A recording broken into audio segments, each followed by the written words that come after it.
भारतवर्ष की महान महिलाओं में से एक माता अनसुईया को 5 प्रतिव्रता पत्नियों में स्थान मिला हुआ है।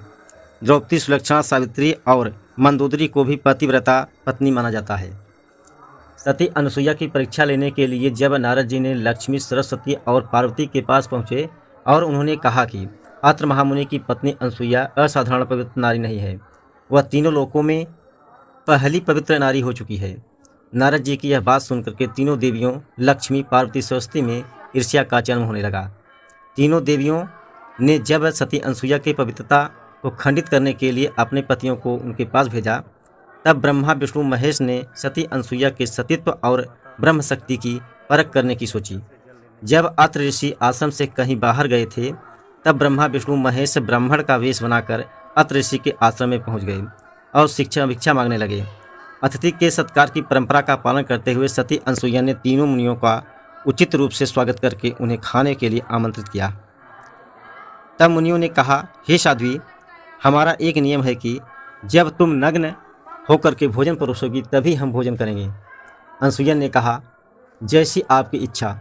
यह कहकर के अपने पति अत्रि मुनि को स्मरण किया। तब उन्होंने कहा, ठीक है, कमंडल में जल भरा है, तीनों के ऊपर जल छिड़क दो।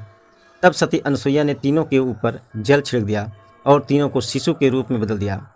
तब माता अनसुईया को हृदय में मातृत्व भाव उमड़ पड़ा। इसके बाद शिशुओं को दूध भात खिला और तीनों को गोद में सुलाया और तीनों गहरी नींद में सो गए।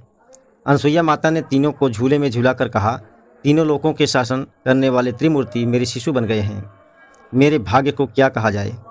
फिर वह मधुर कंठ में लोरी सुनाने लगी। उसी समय एक सफ़ेद बैल आश्रम में पहुंचा। एक विशाल गरुड़ पंख फड़फड़ाते हुए आश्रम पर उड़ने लगा और एक राजहंस कमल को चोंच में लिए हुए आया और आकर द्वार पर उतर गए। यह नज़ारा देख नारद, लक्ष्मी, सरस्वती और पार्वती आ पहुँचे। नारद ने विनयपूर्वक अनसुईया से कहा, माते, अपने पतियों से संबंधित प्राणियों को आपके द्वार पर देखकर ये तीनों देवियाँ यहाँ पर आ गई हैं। ये अपने पतियों को ढूंढ रही हैं। इनके पतियों को कृपा करके इन्हें सौंप दीजिए।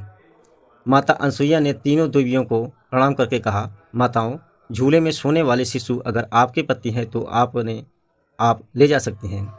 लेकिन जब तीनों देवियों ने तीनों शिशुओं को देखा तो एक समान लगने वाले तीनों शिशु गहरी निद्रा में सो रहे थे।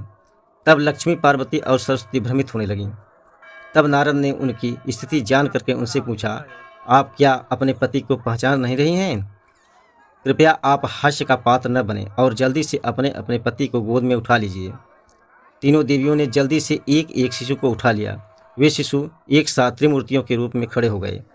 तब उन्हें मालूम हुआ कि सरस्वती ने शिव जी को, लक्ष्मी ने ब्रह्मा को और पार्वती ने विष्णु को उठा लिया है। तीनों देवियाँ शर्मिंदा होकर के दूर जा खड़ी हुई।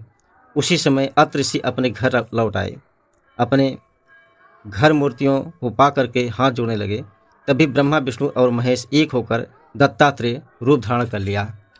उक्त कथा को दत्तात्रेय के जन्म से जोड़कर भी देखा जाता है। देवी अनसुईया ने अपनी पतिव्रत धर्म से तीनों देवों को पूर्ण प्रदान कर दिया। तब प्रसन्न होकर के अनसुईया ने वर मांगने को कहा तो देवी बोली, आप तीनों देव मुझे पुत्र रूप में प्राप्त हों।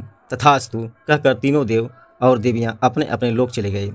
कालांतर में यही तीनों देव अनसुईया के गर्भ से प्रकट हुए।